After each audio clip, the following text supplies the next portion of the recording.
Let me begin this by saying I haven't been able to get any meaningful sleep in 2 days, so the exact details are a little fuzzy. For the last month, I've been using a sleep tracking app to help me fix my sleep schedule, which was screwed during the early parts of my winter break. My goal with the app was to get it back on track by the time the new semester started. The app worked like a charm, as it would log any time that I would make noise while sleeping.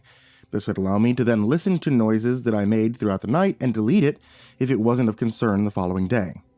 During the waning days of break, I got asked by my grandparents to house sit their house in the suburbs for 5 days while they were on a European cruise, offering me $100 per day.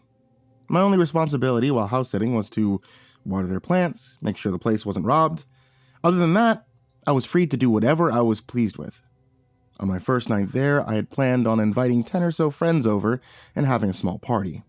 When I was younger and I spent time at their house, I always believed it was haunted. However, as I grew older, that fear had all but disappeared.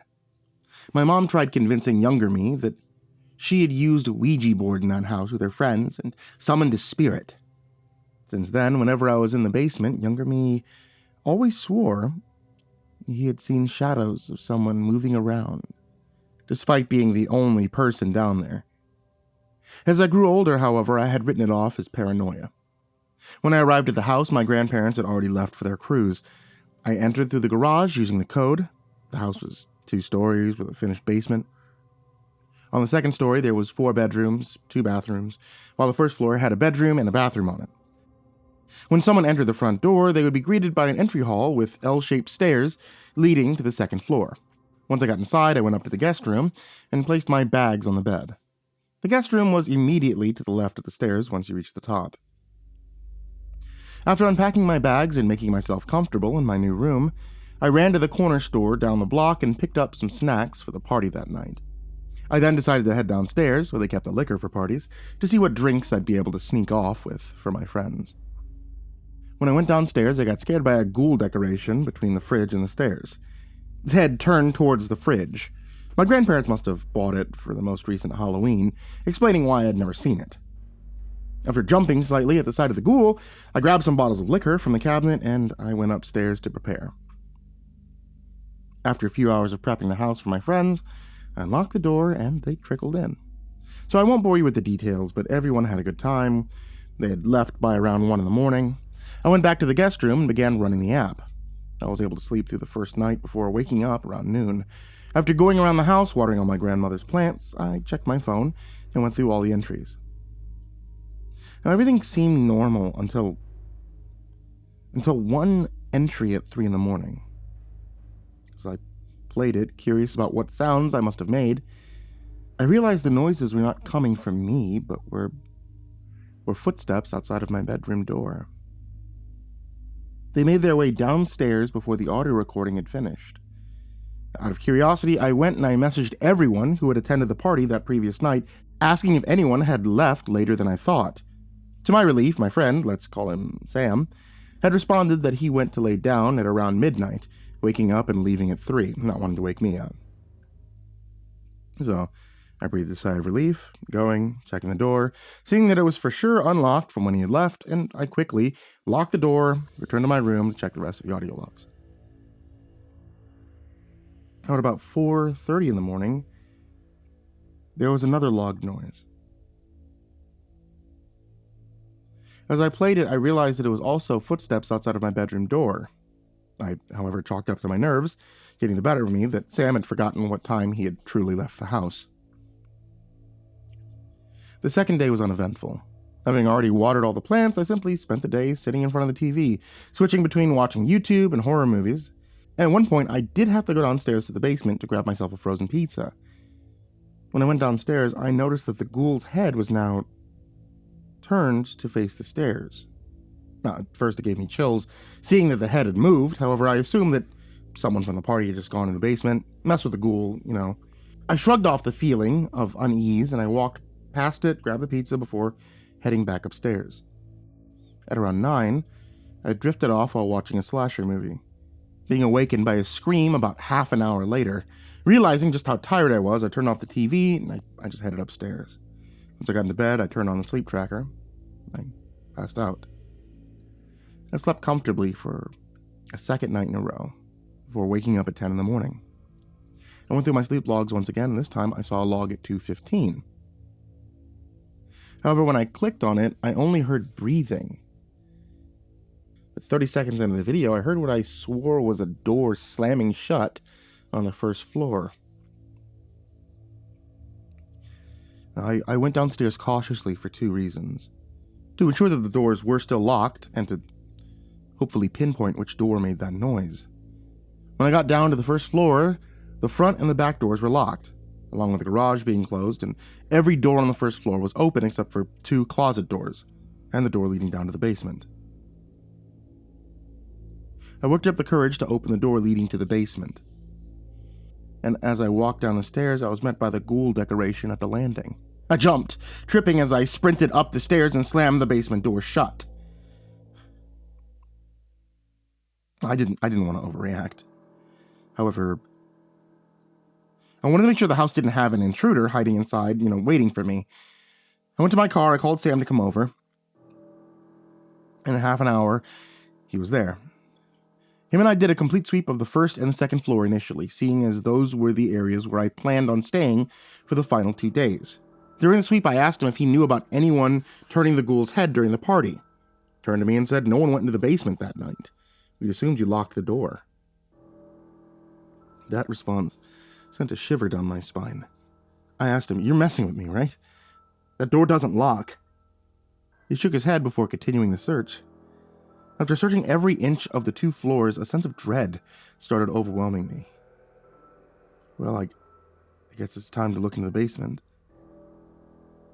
I seemed to choke on my words. The last thing I wanted to do was to be face to face with that ghoul again.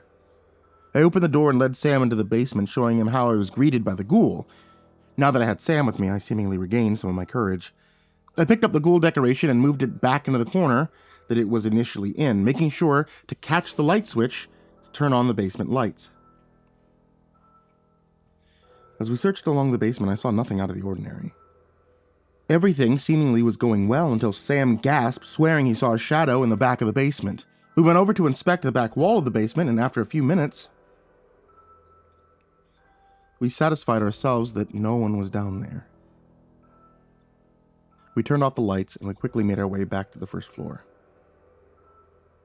Once we got upstairs, we closed the door and put a chair in front of it just to be safe.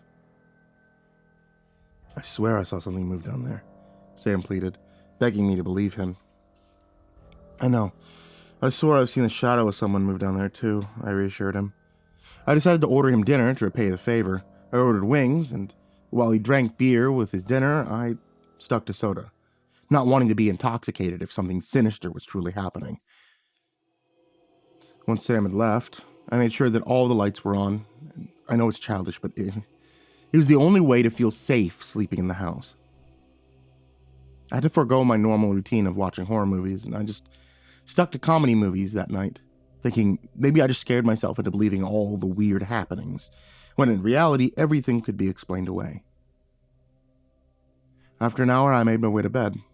The house bathed in light. I closed my door, even though the light was still on in my room. I saw it as a barrier between me and whatever was lurking through the house at night. Even with the door shut, I could see under the door that the light in the hallway was brighter as it was streaming into the room. As I lay in bed, sleep could not come to me. I'm not sure whether it was because of the light or my own fear. Evidently, I must have drifted off for a few moments as I awoke to it still being dark outside. I checked my phone, and the time read 1:49 a.m. I didn't have the sleep detector running, so I wasn't able to check if any strange noises were recorded while I was asleep. However, the lack of recording was the least of my worries. After a few minutes of lying in bed, scrolling through social media, I heard what sounded like footsteps. They began in the entry hallway, eventually working their way towards the stairs. I lay there in silence, not knowing what to do. This was the first time I was conscious when whatever was making the noises was active. As I lay there, the stairs began to creak. Whatever or whoever was climbing them was slowly going up each stair. After the 14th step, they had reached the top. I held my breath in anticipation, not knowing what would happen if they decided to open my door. I noticed a shadow block out the light that was sneaking its way under my door. This triggered my fight or flight response, and seeing as there was nowhere for me to run, I began shouting, "What do you want? I have a gun, so don't you even think about opening that door!" No response came from the other side. But after a few moments, the shadow that obstructed the light from entering through the crack in the door was gone. I thought it was strange that I hadn't heard any footsteps leave. After that, I couldn't lay in my bed anymore. I sat up, I scrolled on my phone, hoping that it would keep my mind occupied from the close call with that person on the other side of the door. And after hours of keeping myself occupied, the sun began to shine through the windows, and I was able to convince myself that what I saw wasn't real.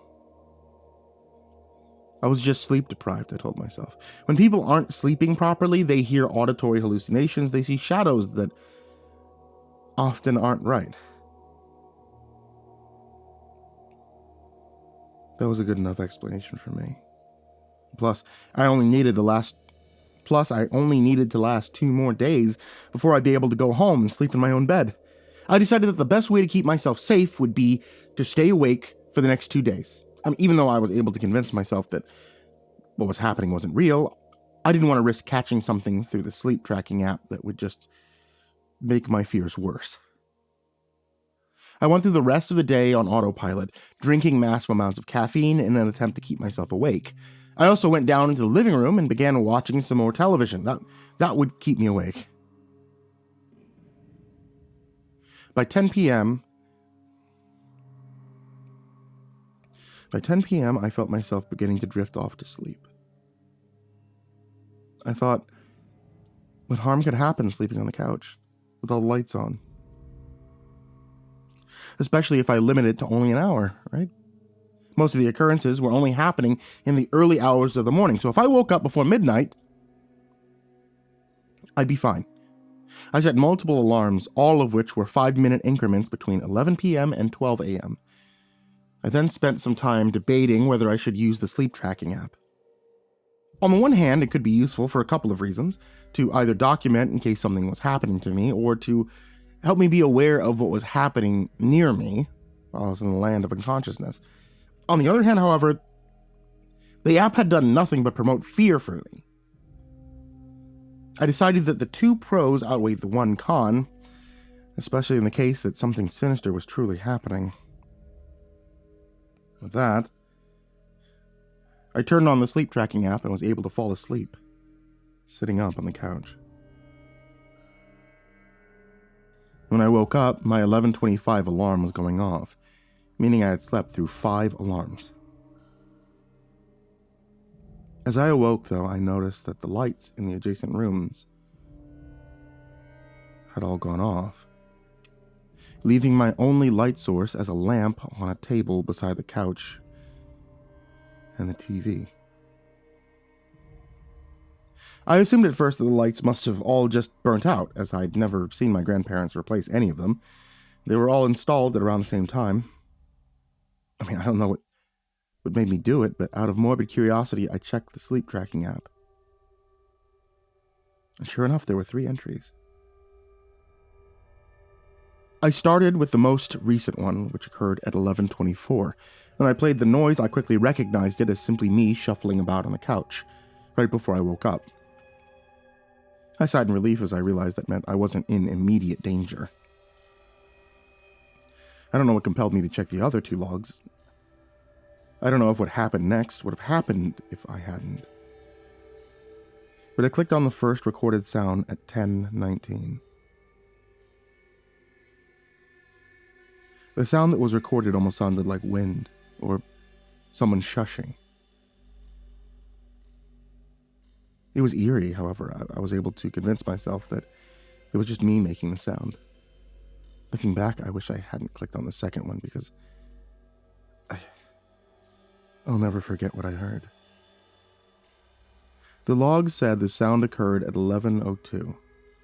When I first clicked on it, I heard a calming, feminine voice begin to say, "What do I want?" over and over again for 20 seconds. That was enough to freak me out, but just as I was about to turn off the app, the voice changed from a calming female voice to a raspy, deep one, and responding with a shout, "I want you." After hearing that voice, I closed the app and shot up to grab my keys. I didn't care about the money anymore. All I cared about was leaving the house safely, and I ran to the kitchen to grab my keys, but something made me stop in my tracks. I heard footsteps coming from upstairs, however. Instead of the slow, methodical steps I had heard the previous night, they were more hurried. They made their way to the stairs and began descending them. This cut off my exit from the front door, leaving me with two options, the back door or the garage. I decided to go out of the garage, as all I would have to do was open it and get into my car. I sprinted to the garage and slammed on the opener as hard as I could. The garage could not open fast enough. When the garage had fully opened, I sprinted to my car, put the keys in the ignition. I didn't care about the bags I was leaving upstairs if I had left with my most valuable possession, my life. As I pulled out of the driveway, I saw a figure in the guest room overlooking the driveway, and it appeared to be glaring down at me. I'm writing this in a hotel about 10 minutes away. Too exhausted to drive the 2 hours back home tonight.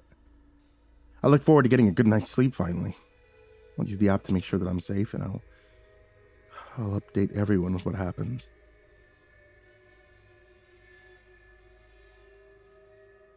Two days have passed. My grandparents are back home from their cruise. I'm heading to the house to meet them and grab my stuff. I'm not going to tell them what happened. I don't want them to think that I'm insane, or worse, scare them out of their own house. Clearly whatever's there hasn't harmed them. During the 2 nights I spent at the hotel, I used the sleep tracker app, and nothing out of the ordinary occurred other than just me snoring. I grabbed my stuff, and despite staying in a hotel for the final 2 nights, they paid me all $500. While at the house, nothing seemed out of the usual, no footsteps. I'll begin the drive home and update everyone when I get there.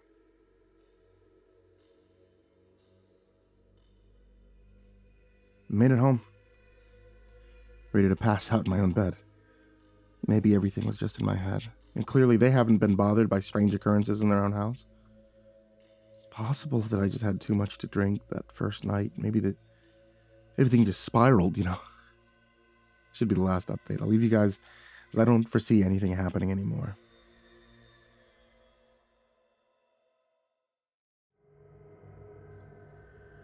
I was wrong.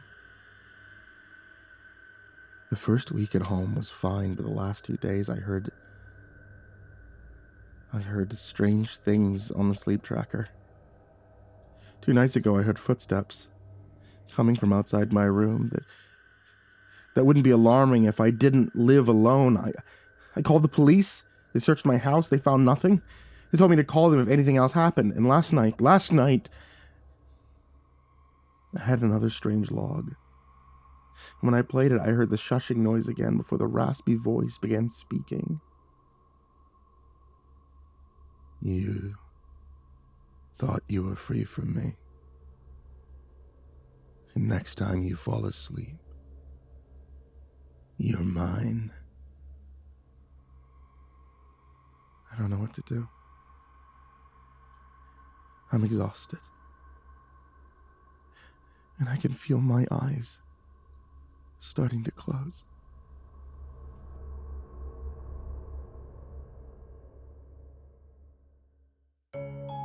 Hey there kids, it's me, MrCreepyPasta, and we're currently entering fall, which means Halloween is right around the corner. I just want to say thank you guys for watching tonight's video, listening to tonight's episode of the podcast, and to start expecting more audios as we go closer and closer to the spookiest day of the year. Once October starts, you know what that means. I'll be having out a video every single day until Halloween itself, and I expect to see you there. I mean it. I expect to see you there for every video, for every podcast episode, and I expect to see you like, comment, and subscribe, and all that jazz bell, what do you do on podcasts?